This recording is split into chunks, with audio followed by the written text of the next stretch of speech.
Okay. We are rolling. All right. Hey, Matt, thanks for coming and joining us.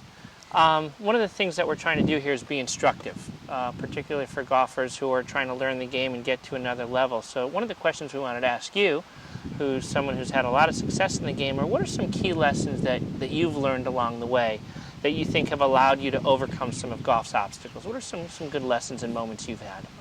There's a long list of lessons that I've had that stem from having a positive attitude on the golf course, and probably the first one was when I was, I think, 13 years old. I think as every kid does, is you have a temper on the golf course, and I was one of those kids who would throw clubs and kind of pout around. And I remember after one day of not behaving myself appropriately on the golf course, Mom took my clubs away for a week. And I learned my lesson real fast. I didn't like having that week of not being able to play golf. It's what I wanted to do. And that was one of those things where I knew I better behave or I'd have to face the consequences again. I remember hearing a story, and you subsequently told me the story of a change in attitude, I guess about a year and a half or 2 years ago, where you decided just to start being more positive. I think you were playing tennis with your wife, Sibby. Yeah. Would you share just a little bit of that story, if you would? Sure. We're watching Wimbledon, and it's playing out. And tennis players I laugh at because they're always talking to themselves. And it seems like, you got Leighton Hewitt yelling, "Come on," or you've got a lot of people after they miss a shot are yelling at themselves, what a stupid shot, something like that. And I was thinking, man, that's just what golfers do. And as you get to see it on TV, you realize how bad it is. So we go out, and I play tennis with my wife, who played at Georgia Tech. So we have pretty good tennis players and have a pretty good match against each other. And I decide I'm going to do the complete opposite of what I've seen on TV. I am just going to talk positive self-talk to myself the whole time. Tell myself how great I'm serving. Tell myself how great I'm volleying. Man, I'm really returning the ball great today. And as I'm doing this, I'm playing better and better tennis, and my wife is getting terribly frustrated and end up beating her. It's not something I would do on a golf course because I think it's a little over the top, but at least you can do it, inside your own head.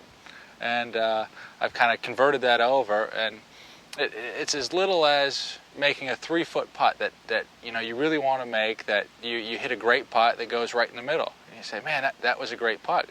So just those little reaffirmations of, boy, I'm putting well, boy, that was a great drive, to sink those inside your memory bank, I think is an important thing. And how does that play out with what you understand about how memories are created and how they play out in golf? Well, the funny thing is, I think memories, they're more easily brought up if emotion is tied to them. And so it seems like bad shots, we automatically tie emotion to them because we slam our club, we say a bad word, something, we tie emotion to it. And if you do that, bad or good, the bad ones in particular, they stand out.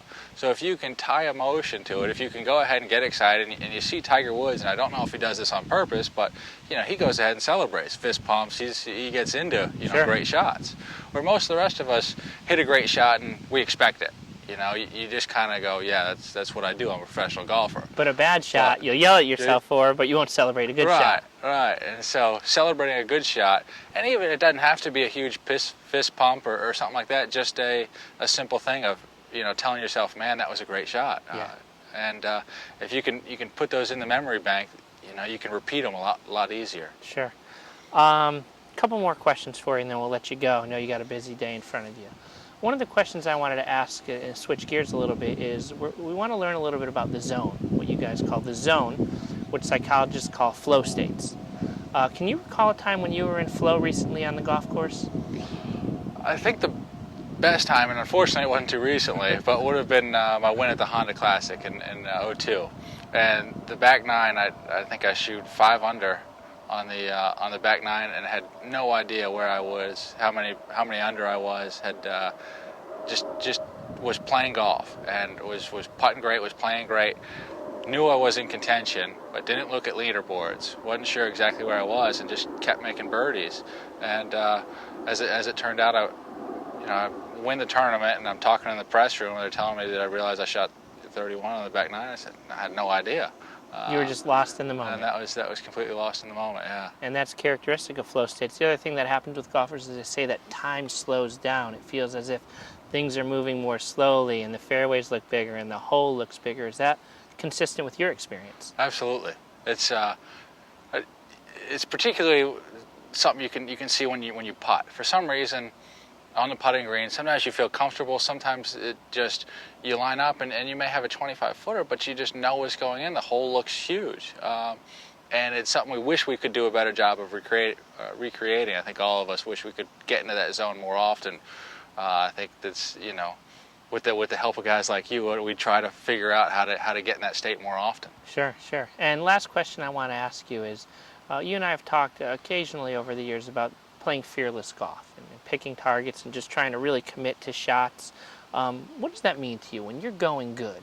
You're able to just pick a target and just release the club. What does that mean to you when you hear that idea? I do like the idea of picking a target, letting it go. I think you use this analogy of how you'll answer questions without, if you're given a question, you'll automatically answer it. And, Sure. and I think the analogy you went through was, describing the animal that produces milk, and automatically your mind just sees the Chick-fil-A black and white cow. Yeah. And so, with that analogy, taking it to golf is, what's my target?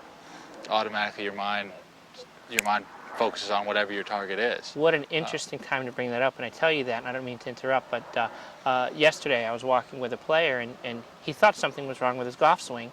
So he spent the last 3 weeks asking the question, what's wrong with my golf swing? Turns out there's been nothing wrong with his golf swing. His instructor came in. Yesterday, after the round, he decided to stop asking that question, start asking the question, what's my target, started really attacking the ball and was playing beautifully again. So it goes out, really, the question that you ask, you'll always find an answer to, right? Right. And so you were saying that using the analogy of asking, what animal produces milk, and you answer cow, how does that apply to you in enhancing your golf game? I think that the closer you get to the zone, the more you just fall into the pre-shot routine.